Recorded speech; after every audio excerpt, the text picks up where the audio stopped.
وسلم۔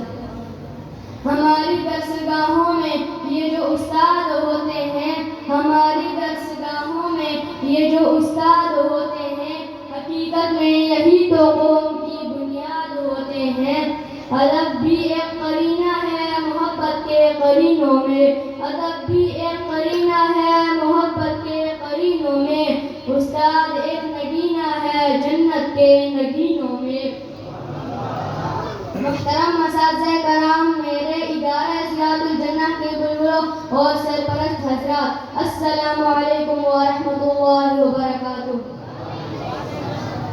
آج میں جس موضوع پر اظہار معافی ضمیر کرنا چاہتا ہوں وہ ہے معلم کا مقام۔ سامعین محترم، یہ بات کسی سے ڈھکی چھپی نہیں ہے کہ معلم تعلیم و تربیت کا وہ عنصر ہے جس کے بغیر تعلیم و تربیت کا تصور بھی نہیں کیا جا سکتا۔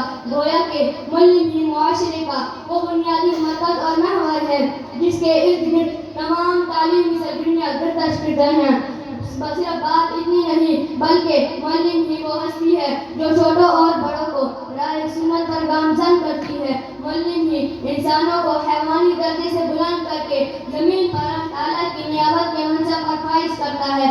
معلم ہی جاہل کو عالم اور بے ادب کو باادب بناتا ہے۔ معلم ہی کے ذریعے خوشحال معاشرے کی تشکیل ہو سکتی ہے۔ معلم ہی وہ واحد ذریعہ ہے جو اسلامی معاشرے کی فضا ہموار کر سکتی ہے۔ معزز سامعین، آپ معلم کے مرتبے اور مقام کا اندازہ اس بات سے لگا سکتے ہیں خود رب تعالیٰ معلم اول ہے، چنانچہ قرآن میں ہے الرحمن علم القرآن خلق الانسان علمہ البیان۔ پھر اللہ تعالیٰ نے جن و انس کی رہنمائی کے لیے کم و بیش 1,24,000 انبیاء علیہ السلام کو بھی معلم بنا کر مبعوث فرمایا، اور آخر میں میرے اور آپ کے محبوب پیغمبر ساقی کوثر، شافی محشر اور رب کائنات کے دلبر حضرت محمد صلی اللہ علیہ وسلم کو بھیجا، جنہوں نے اپنی شناخت ان الفاظ کے ساتھ کرائی، انما بعثت معلما، کہ میں معلم بنا کر بھیجا گیا ہوں۔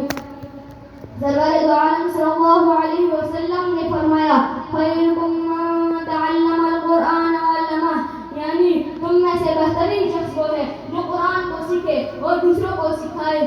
گرامی قدر حاضرین، توجہ فرمائیں، جن زندگیوں میں جس طرح اللہ تعالیٰ اور اس کے رسول صلی اللہ علیہ وسلم کی عظمت و احترام سے آتا ہے، نہیں اسی طرح قرآن اور حدیث علوم معلمین کی عزت و احترام سے آتے ہیں۔ ان کی قدر اور منزلت دل میں موطن ہونے سے آتے ہیں، ان کی جوتیاں سیدھی کرنے سے آتے ہیں۔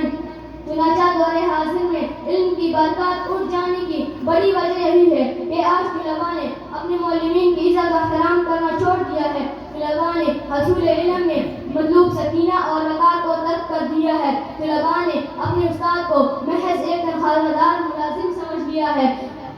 جلیل القدر محدث سفیان بن عیینہ رحمۃ اللہ علیہ فرماتے ہیں کہ میرے والد کی نصیحت تھی کہ اپنے اساتذہ کی خدمت و اطاعت کو واجب سمجھو، کیونکہ میرے والد کا کہنا تھا کہ اپنے علماء سے فیض و برکات وہی پائے گا جو ان کی خدمت کرے گا اور جو اس سے گریز کرے گا کبھی کامیاب نہیں ہوگا۔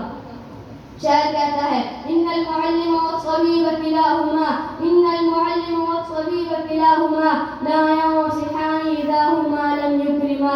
آخر معلمین کا یہ مقام کیوں نہ ہو کہ خود سرور دو عالم صلی اللہ علیہ وسلم نے معلم کے لیے دعا فرمائی نظر اللہ امرأ سمع منا شیئا فبلغه کما سمعہ، کہ اللہ تعالیٰ خوش و خرم رکھے اس شخص کو جس نے ہم سے کچھ سنا اور اسے آگے پہنچایا۔ حضرت علی رضی اللہ تعالیٰ عنہ کا فرمان ہے انا عبد من علمنی حرفا ان شاء باء و ان شاء اعتق، یعنی جس نے مجھے ایک حرف بھی سکھایا میں اس کا غلام ہوں، اب اس کی مرضی چاہے وہ مجھے بیچ دے یا آزاد کر دے۔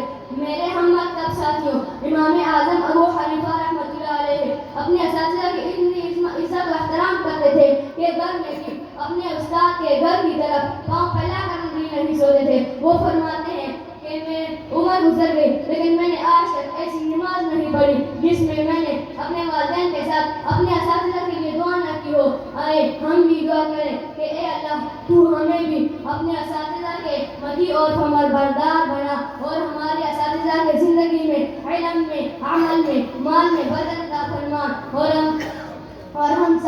علم نافع سے بہروا فرما. آمین. وما علینا الا البلاغ المبین.